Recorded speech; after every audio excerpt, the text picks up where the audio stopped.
Hello everyone, welcome to Pro Fight Picks. My name is Valentin, and today I'm gonna talk a little bit about the results of yesterday's card. In the first fight of the preliminary card, Koske lost in the second round by TKO.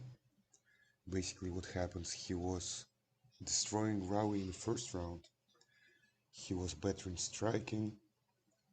However, when Philip got the feel for the distance, he was able to outstrike Rawi, and with a couple of knees to the midsection of Koske, he was able to put him down.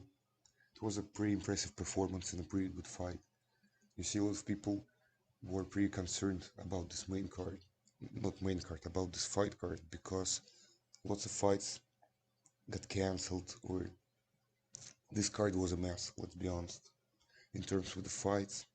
However, this card, in my opinion, still delivered. It was pretty interesting to watch.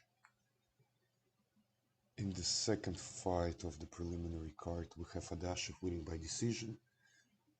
At the beginning, the first round was pretty close. I think Benoit had real chances throughout the whole fight, basically. He could win at any given moment.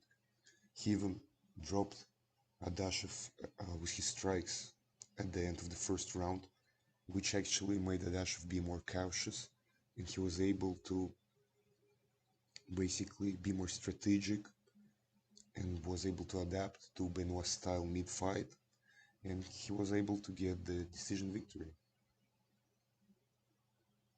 Moving on to Frey, she won by decision. She looked much more confident than Yoder in the striking department. She was more sharp, and she was able to piece up her opponent and get the victory in this fight. The next fight, Danny Chavez versus Kai Kamaka, did not go the way I thought it will go, but I thought it's gonna be kind of a close fight, and it ended up being a draw. Moving on to the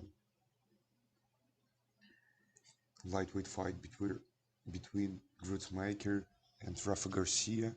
This was actually a pretty entertaining fight to watch, if you guys watched it, because like early in the fight, Garcia had a lot of success because he could like fully extend his strikes. He felt the distance, he was landing nicely. He did like good amount of damage. He was walking Grutzmaker down and landing the power shots. However, Grutzmaker was very effective later on in the fight. In the second round, was effective in keeping Garcia from landing his power shots. Basically, he was able to control the distance, give him a little space, and basically he was able to do a lot of damage with his short strikes up his target. Especially, he was landing very nicely to the body of Garcia.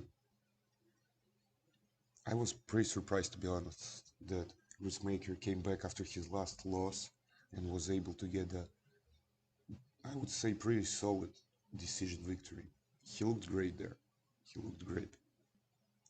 Moving on to the first fight of the main card, Brian Berberina versus Jason Witt, was a pretty entertaining fight. At the beginning, Jason, in the first round, he was basically trying to avoid fighting. He was utilizing his takedowns, and he wouldn't give any opportunity for Berberina to attack him. Then he understood that he can actually take his power shots, and they were fighting on the feet. He basically was able to score a knockdown and control Berberina with his wrestling. And the ending of the fight was crazy when they just started banging. It was a pretty entertaining fight. Moving on to the next fight, Anglin and Bagdasaryan. Bagdasaryan won by KO. And basically, he was able to use his kickboxing skills to control the distance and outstrike his opponent. In the second round, he landed a beautiful head kick that put Anglin down. Bagdasaryan showed his speed, his power, and he really showed that he can compete there in UFC on the top level. I think his striking looked very good. Moving on to the next fight, we got Jared Gooden fighting Nicholas Stolze. Basically what Gooden did, he knocked out Stolze in 68 seconds. He did a great job. A lot of people counted him out for this fight, including me, because it was a short notice fight, and plus no one expected such a spectacular finish from Jared Gooden, but he was able to deliver it. Moving on to co-main event, we got Bice against Gloria De Paula. Bice was able to utilize her striking to stop Gloria De Paula early in the first. And moving on to the main event,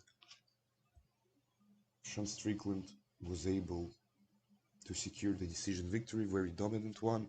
He was destroying Uriah Hall with strikes, mixing in the takedowns, and basically Uriah Hall did not have any chances in this fight pretty much. Like, he was completely outstriked there and out-wrestled.